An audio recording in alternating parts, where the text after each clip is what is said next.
कभी भी मैं ऐसी बड़ी घटनाओं पर राजनीतिक दलों के बयान और धरने प्रदर्शन से प्रभावित नहीं होता, क्योंकि उनमें 99% पाखंड होता है।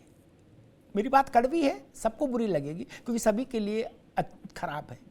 ठीक, विरोधी के राज में कुछ हो तो सबसे पहले धरना प्रदर्शन, अपने राज में कुछ हो तो कंबल ओढ़ के सो जाओ, ये सब करते हैं।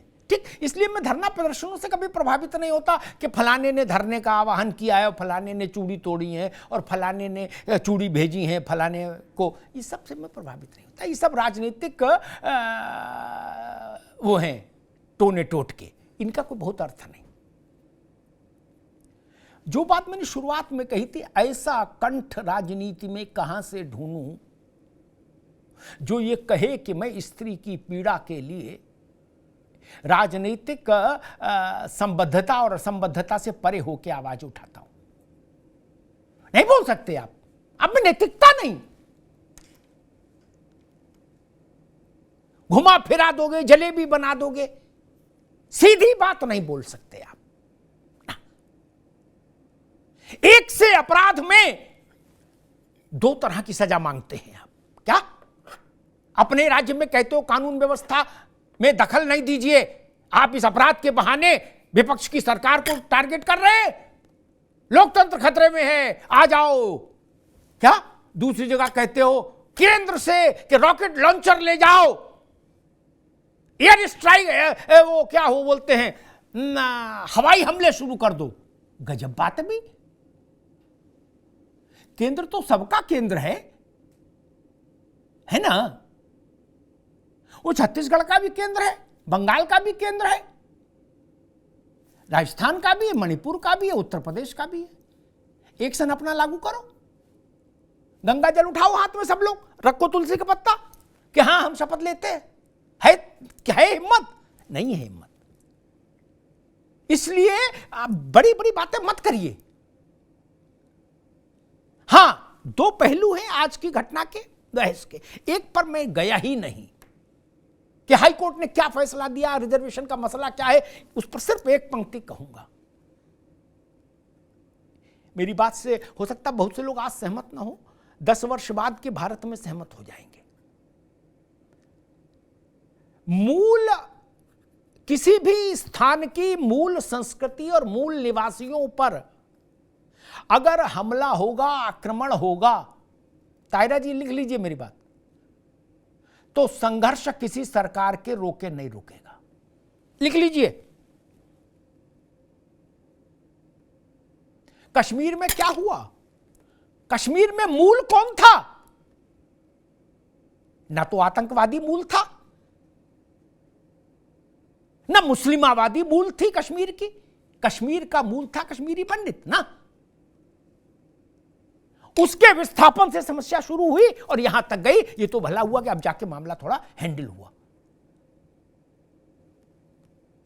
मूल से आप इनकार नहीं कर सकते, अच्छा लगे तो भी और बुरा लगे तो भी। कैसे इनकार कर देंगे? मूल को बलात् विस्थापित करने की कोशिश होगी, उसके अधिकारों पर डाका डालने की कोशिश होगी, तो संघर्ष हिंसक होगा। ये लिख लीजिए, संविधान में कुछ भी लिख लीजिए। क्या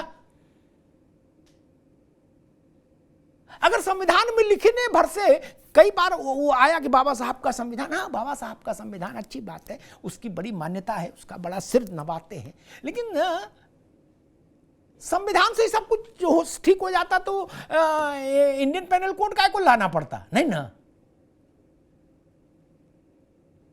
मसले हैं, लेकिन उनके लिए अलहदा बहस है कि मणिपुर ऐसा बना क्यों।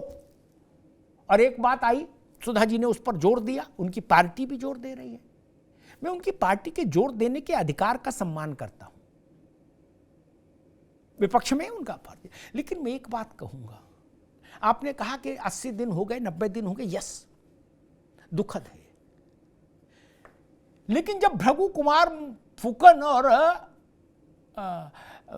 मोहंता, प्रफुल्ल मोहंता असम में छात्र थे, छात्र नेता थे, उस समय असम में हिंसा का दौर सालों साल चला कि नहीं चला? हजारों लोग मारे गए कि नहीं मारे गए? इंदिरा जी ने किसी की नहीं सुनी, चुनाव करा दिया। 5,000 लोग चुनाव में मारे गए, 5,000। महीनों महीनों इकोनॉमिक लॉकडाउन रहता था कि नहीं रहता था? ब्लॉकेड, ताहिर हसन रहता था कि नहीं रहता था? वो दूसरा देश था, तब केंद्र नहीं था, तब संविधान नहीं था, बाबा साहब का ही संविधान था। ऐसा तो नहीं तब पहले किसी दूसरे का संविधान लागू था। इसलिए ऐसी बात मत करिए। मैं तो हमेशा कहता हूं, सच को सच कहो, झूठ को झूठ, काले को काला, सफेद को सफेद। हमको एक कार्टून याद है, जब वो परिणाम आए इंदिरा जी के समय में, असम के परिणाम के, चुनाव के, खोपड़ियां हैं, हड्डियां, उनके ऊपर इंदिरा जी और उनके ऊपर हाथ में कांग्रेस का झंडा। क्या इतना भीषण नरसंहार कभी नहीं हुआ था। आपने स्थानीय समस्याओं की ओर ध्यान नहीं दिया ना। मैं फिर भी कहता हूं, आप कुकी हो, मैतेई हो, कोई हो, जनजाति हो, आदिवासी हो, गिरिवासी, इससे भी कोई फर्क नहीं पड़ता। कानून को अपने हाथ में लेने की छूट किसी को नहीं, माइनॉरिटी हो चाहे मेजॉरिटी हो। मेरे जैसा आदमी तो बड़ा मुश्किल से मिला। मैं तो कहता हूं तत्काल 20 लाठी मारिए जो ड्रामा करता दिखे, बाद में पूछिए भाई तू कौन है। संविधान ने, बाकी सब बातें हमको याद है, लेकिन ये बात याद नहीं कि संविधान ने कोई भेदभाव नहीं किया, न अगड़े में, न पिछड़े में, न मुसलमान में, न हिंदू में, न बौद्ध में, न ईसाई में, न कुकी में, न मैतेई में, है ना? तो डंडे की संख्या बराबर होनी चाहिए कि नहीं? नीति जी, डंडे की संख्या बराबर होनी चाहिए कि नहीं? इसमें भेदभाव नहीं होना चाहिए। ना ना ना ना, कि ये अपना आदमी है बोले इसको हल्के समझा देंगे। और फिर एक बात मैं और ये कहूंगा, सारी बातें में ठीक, लेकिन मणिपुर की राज्य सरकार को बेल ऑफ नहीं किया जा सकता, उसको संदेह का लाभ नहीं दिया जा सकता ना। राज्य सरकार को जो करना चाहिए था वो कर नहीं पाई, उसकी क्षमता में कमी है। मुख्यमंत्री के डिटर्मिनेशन में मुझे कमी दिखी। कोई मुख्यमंत्री कैसे कह सकता है कि एक वीडियो कर रो रहे हो, यहां सैकड़ों हो गए, आप क्या कर रहे हैं? आपके राज्य से भारत माता के माथे पर कलंक का टीका लगता रहा और आप बैठते रहे। इतनी सख्ती होनी चाहिए थी, इतनी सख्ती होनी चाहिए थी। इसी घटना में नहीं, मैं फिर कह रहा हूं, मैं राजनीतिक ट्रोलबाजी का हिस्सा नहीं बन सकता, किसी को अच्छा लगे या खराब। इसी मणिपुर में छोटे छोटे बच्चे जिंदा जला दिए गए, वो भी घटना इतनी ही दुखद थी। लोगों के घर में रहते हुए घर जला दिए गए, सब रोस्ट होके हो गए, वो भी घटना उतनी ही दुखद थी। हमारी प्रतिक्रिया एक समान होनी चाहिए, कोर्ट का दखल भी एक समान होना चाहिए, राजनीतिक प्रतिक्रिया भी एक समान आनी चाहिए और सिविल सोसाइटी की प्रतिक्रिया भी एक समान आनी चाहिए, हमारे और ताहिरा जी जैसे लोगों की, ये नीति शर्मा जैसे लोगों की। हम लोग भेदभाव कर जाते हैं, वहीं पर लड़ाई कमजोर हो जाती है। काले को काला नहीं बोलते, उसको सिलेटी बोलने की कोशिश करते हैं। यहीं से आपका नैतिक अधिकार खत्म हो जाता है विषय पर बोलने का। काले को काला कहने का साहस रखिए। मैं इसीलिए कह रहा हूं बीजेपी वालों से कि भाई मुझे एन वीरेन सिंह पर भरोसा नहीं। आपको केंद्र से जो मदद चाहिए थी आपको मांगनी चाहिए थी। अगर आपके संभाले नहीं संभाल रहा था पुलिस के, आर्मी लगती, लेकिन ऐसी लॉलेसनेस नहीं हो सकती। शमशान घाट बना के रखना चाहते हैं क्या किसी राज्य को? प्रधानमंत्री जी ने कहा है और अगले शुक्र को देश की सबसे बड़ी इजलास में दोनों सरकारों को जाना है, राज्य और केंद्र की।